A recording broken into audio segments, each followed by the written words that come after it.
लोकसभा निवडणुकीला पैलवान चंद्रहार पाटलांना शिवसेना ठाकरे गटाने फसवलं असा गंभीर आरोप माजी आमदार शहाजीबापू पाटील यांनी केला आहे।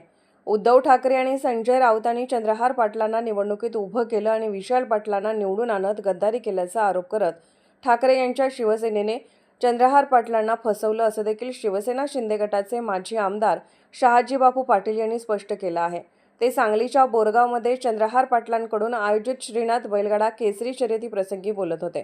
देशातील सगळ्यात मोठ्या बैलगाडी शर्यतीचा थरार सांगलीच्या बोरगाव येथे रंगला आहे। डबल महाराष्ट्र केसरी चंद्रहार पाटलांकडून भव्य दिव्य श्रीनाथ केसरी बैलगाडी शर्यतीचे आयोजन करण्यात आले आहे। सकाळपासून बोरगाव येथील 500 एकर मैदानावर बैलगाडी शर्यतीचा धुरळा उडाला आहे। 2500हून अधिक बैलगाडी या शर्यतीमध्ये सहभागी झाले आहेत। हे बैलगाडीची शर्यती पाहण्यासाठी लाखोंच्या संख्येने बैलगाडी शौकीन दाखल झाले आहेत। बैलगाडी शर्यतीच्या इतिहासातली ही सगळ्यात मोठी बैलगाडी शर्यत पार पडत असते। म्हणजे या ठिकाणी महिला बैलगाडी शर्यतीचा थरार देखील रंगणार आहे।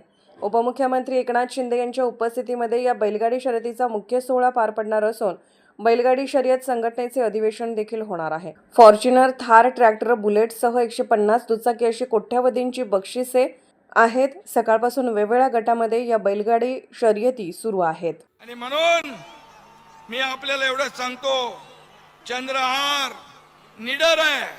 आता त्याला आपल्याला लीडर बनवायचं ना। बापू मगाशी म्हणाले मागच्या लोकांनी काय काय केलं त्यांनी सांगितलेलं आहे, मी त्याच्यात जात नाही।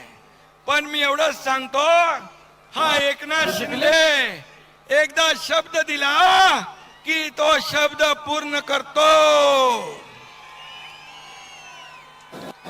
बाळासाहेब सांगायचे, शब्द देताना 10 वेळा 100 वेळा विचार करा, एकदा शब्द दिला की माघारी नाही।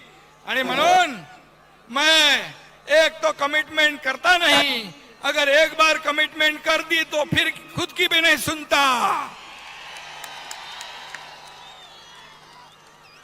त्यामुळे चंद्रहारच्या मागे हा एकनाथ शिंदे आणि पूर्ण शिवसेनेची ताकद त्याच्या मागे उभी आहे। आणि म्हणून मी आपल्याला एवढंच सांगतो, आता खरं तर सकाळी 7 वाजता या स्पर्धांना सुरुवात झालेली आहे। खरं सकाळी 7 वाजल्यापासून प्रेक्षकांचा लोंढा पूर्णपणे या मैदानाच्या दिशेने आहे। आता जवळजवळ सकाळपासून जी गर्दी होती त्यात वाढ होत चाललेली आहे। जवळ 4 ते 5 लाख बैलगाडा शौकीन असतील, बैलगाडा मालक असतील, या ठिकाणी आता उपस्थित आहेत। आणि खरं 3 वाजता आदरणीय आमचे पक्षप्रमुख एकनाथ शिंदे साहेब इथे उपस्थित राहणार आहेत। त्यांच्या उपस्थितीमध्ये फायनलचा गट सोडण्यात येणार आहे। त्यावेळेस खरं ही गर्दी 7-8 लाखाच्या घरामध्ये जाईल। आणि आज खरं एक ऐतिहासिक मैदान, आम्ही जो खरं उद्देश ठेवून जे मैदान घेतलेलं आहे, उद्देश एकच, गोवन संवर्धन झालं पाहिजे या बैलगाडी शर्यतीच्या माध्यमातून। म्हणून आम्ही स्पर्धा घेतलेल्या होत्या आणि त्या स्पर्धा यशस्वी होताना आज आम्हाला पाहायला मिळते। किती स्पर्धक आलेले आहेत आणि काय काय बक्षीस आहेत? जवळजवळ त्या 3 फेऱ्याच्या मैदानामध्ये 3000 बैलांनी सहभाग घेतलेला आहे। आणि इकडं जे आरत परतचं मैदान आहे त्यामध्ये जवळजवळ 500 ते 600 बैलांनी सहभाग घेतलेला आहे।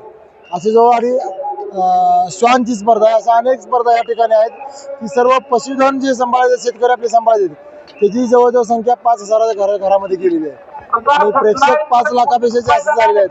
म्हणजे खरं शेतकऱ्यांच्या जिव्हाळ्याचे असणारे विषय, बैलगाडी असेल, कुस्ती असेल किंवा श्वान स्पर्धा आपण, शेतकऱ्यांच्या जिव्हाळ्याचा खरं जो आदर सन्मान केलेला आहे हा शिवसेना पक्षाने केलेला आहे। या मैदानात लाडकी बहिणी देखील खरं तर आज ह्या बैलगाडी क्षेत्राला 400 वर्षाचा इतिहास आहे।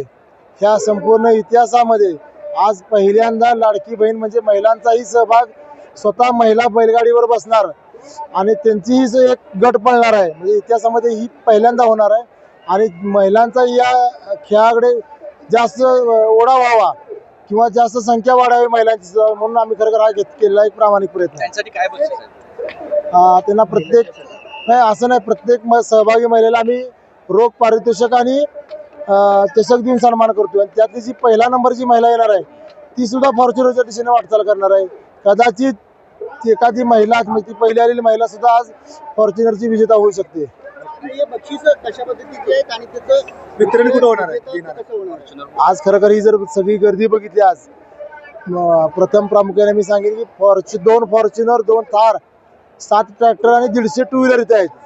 पण आज ही गर्दी बघितली तर आज एका फॉर्च्युनरचा फायनल हा शिंदे साहेबांच्या उपस्थितीमध्ये 3 वाजता होणार आहे आणि दुसऱ्या फॉर्च्युनरचा निकाल जवळ 10 रात्री 10 किंवा 11 वाजतील संध्याकाळचे. त्यामुळे बक्षीस समारंभ इथं होणं शक्य नाही. पण आमची एक प्रामाणिक भावना होती की माझी असेल किंवा आपल्या शिवसैनिकांची असेल की जे विजेते शेतकरी आहेत 2 फॉर्च्युनर 2 थारचे 7 ट्रॅक्टरचे त्यांचा सन्मान जो आहे तो शासनाच्या दरबारामध्ये झाला पाहिजे. म्हणून आता मी भाषणामध्ये शिंदे साहेबांना मी मागणी करणार आहे आमच्या शेतकऱ्यांचा सन्मान हा मंत्रालयाच्या पुढे शासन दरबारात व्हावा आणि खरोखर पक्षप्रमुख आमची ती मागणी मान्य करतील आणि हा सन्मान सर्व फॉर्च्युनर असेल थार असेल हा सर्वांचा सन्मान आम्ही मंत्रालयाच्या पुढे करणार आहोत.